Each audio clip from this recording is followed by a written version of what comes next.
Hello mga kabox. So, dahil ayan nga, dahil may order sila, may order akong 6 na half long. So, lulutuin ko siya maya-maya lang. So, ayan yan. So, papakita ko sa inyo mamaya yung finished product.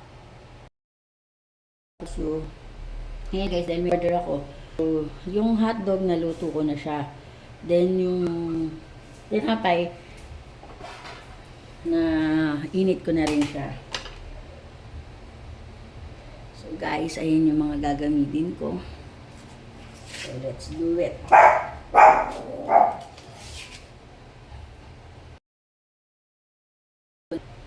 So ang kailangan ko na lang dyan, lagyan ko ng cheese.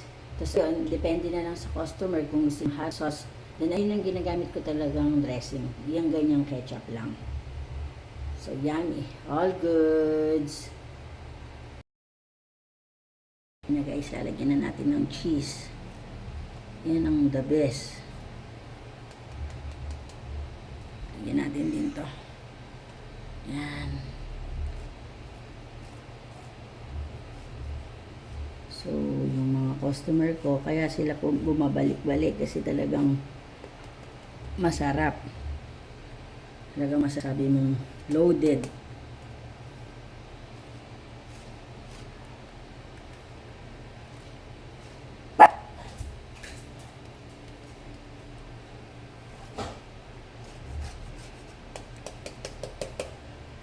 So, ayan guys.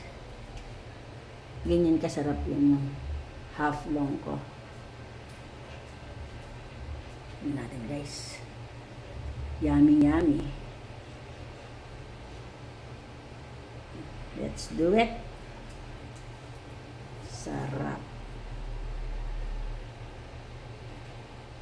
Thank you guys. All good. Have a nice day. Guys, deliver ko na lang din yung mga order sa akin. Yummy!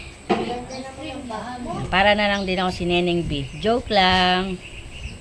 Kain na!